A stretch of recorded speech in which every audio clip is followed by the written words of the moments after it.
ये ले भाई आपके 10 रुपए। क्या मतलब मेरे 10 रुपए? कौन है आप और मैंने कब दिया आपको? कल मैंने आपसे राशन लिया था जो कि 350 का था। मैंने आपको 500 का नोट दिया, आपने मुझे 150 के बजाय 160 वापस किया।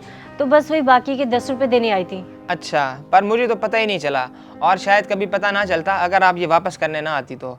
वैसे भी ये कोई इतनी बड़ी रकम नहीं थी, 10 रुपए से भला क्या होता है। वैसे आप कहाँ से आई हैं? ना हक किसी का 1 रुपया रखना भी गुनाह है। आपको इन 10 रुपए से कोई फर्क ना पड़े, लेकिन मेरे ज़मीन ने मुझे सोने नहीं दिया, इसीलिए मैं इंतज़ार में थी कि जैसे सुबह हो और आपको आपके पैसे वापस करूं। मेरा घर कच्ची बस्ती में है, कल इधर से गुजर हुआ तो आपसे सामान ले लिया। बड़ी अजीब बात है, इतनी दूर से सिर्फ 10 रुपए वापस करने आई हैं। माजरत के साथ आपके हुलिये से लग नहीं रहा कि आप ज़्यादा पढ़ी लिखी हैं, फिर भी इतनी समझबूझ, वो भी आज के ज़माने में जहाँ कोई सोचता ही नहीं है। मुझे हजम नहीं हो रही ये बात। मैं अनपढ़ और बेवा औरत हूँ, लोगों के घरों में काम करती हूँ। मेरे शोहर हमेशा एक ही बात किया करते थे कि किसी का एक पैसा भी ना हक ना रखना, क्योंकि इंसान तो खामोश रह सकता है मगर अल्लाह किसी वक्त भी हिसाब ले सकता है, और इस हिसाब की सज़ा मेरे साथ मेरे बच्चों पे भी आ सकती है। तो इसीलिए अच्छा, अब मैं चलती हूँ।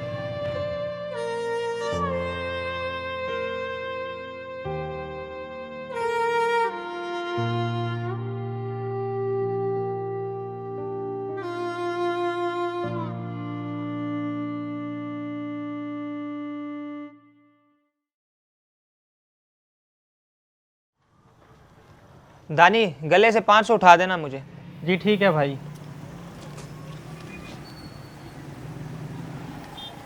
और हाँ, अम्मी की कॉल आई थी, अब्बू आएंगे राशन लेने, उनको राशन दे देना। मैं ज़रा फ़हीम भाई की दुकान से होके आता हूँ।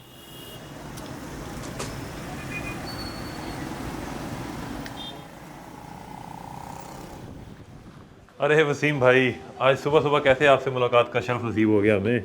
प्लीज़ बैठिए। बैठो मैं।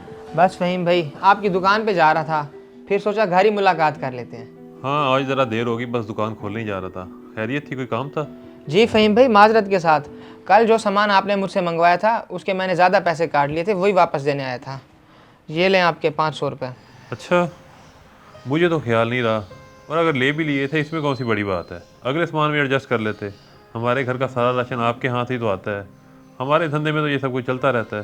फ़हीम भाई, आप बजा फरमा रहे हैं, पर अगर आज मैं मर जाता तो क्या होता, क्योंकि ना ये मैंने खाते में लिखा था और ना आपको इस बात का पता था, इसलिए अभी देने आ रहा था। क्योंकि इंसान नहीं जानता कि उसका आखिरी वक्त कब आ जाए, पर अल्लाह के पास पूरा हिसाब होता है और वो कब हिसाब ले ले किसी को कुछ खबर नहीं होती। मैं नहीं चाहता ना हक पैसे रखने की वजह से मैं या मेरी औलाद किसी तरह की पकड़ में आए। आप ये रख लें।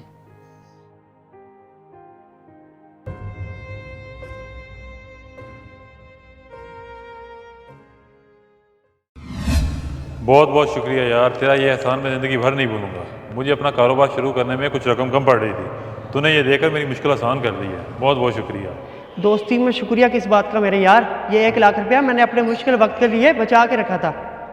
बस इस बात का ख्याल रखना तेरी भाभी को ना पता चले। किसी को भी पता चलने से पहले मैं तो ये वापस कर दूंगा ये। अच्छा इंसान था वकार, पता नहीं अब इसके बीवी बच्चों का क्या होगा। बस यार अल्लाह ही रहम करे। सेठ साहब, मालकिन कह रही दुकान कब खोलेंगे? हाँ हाँ, तुम जाके दुकान खोलो, मैं बस आ रहा हूँ। जी ठीक है सेठ साहब।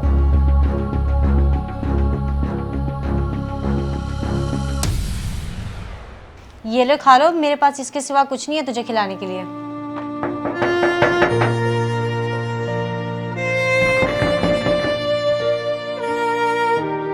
कौन है? जी भाभी, मैं फ़हीम, वकार का दोस्त। अगर बुरा ना मनाए तो थोड़ी देर बाहर आ सकती हैं आप, मुझे बात करनी है आपसे। जी भाई, क्या बात करनी है आपने?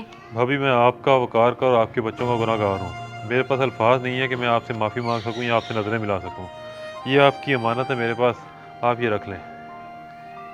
ये इतने पैसे किसके हैं? भाभी, ये आपके हैं।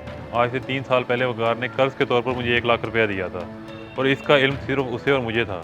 और उसके मरने के बाद मैं लालच में आ गया था कि अब तो कोई गवाह नहीं, तो मैं खुद ही रख लेता हूँ। लेकिन ये मैं भूल गया था कि अल्लाह सब देख रहा है। ये क्या कह रहे हैं आप? मुझे तो कुछ समझ नहीं आ रहा। वकार ने भी कभी मेरे से जिक्र नहीं किया था, और अगर ऐसा कुछ था तो आज अचानक कैसे आपको ख्याल आ गया, जो कि 3 सालों में नहीं आया? क्योंकि आज मैंने जाना है कि अल्लाह के पास पूरा हिसाब होता है, और वो कब हिसाब ले ले कोई पता नहीं है। इसलिए मैं नहीं चाहता कि नाहक पैसे रखने की सज़ा मैं या मेरी औलाद काटें। इसलिए आप मुझे माफ़ कर दें और मैं आइंदा भी आपकी खबरगिरी के लिए आता रहूँगा। हो सकता है कि इसी वजह से मेरा दोस्त मुझे माफ़ कर दे। अच्छा, अब मैं चलता हूँ। अल्लाह हाफिज़। मेरे शोर हमेशा एक ही बात किया करते थे कि किसी का एक पैसा भी नाहक ना रखना, क्योंकि इंसान तो खामोश रह सकता है मगर अल्लाह किसी वक्त भी हिसाब ले सकता है और इस हिसाब की सज़ा मेरे साथ मेरे बच्चों पे भी आ सकती है। इस वीडियो को लाजमी शेयर करें।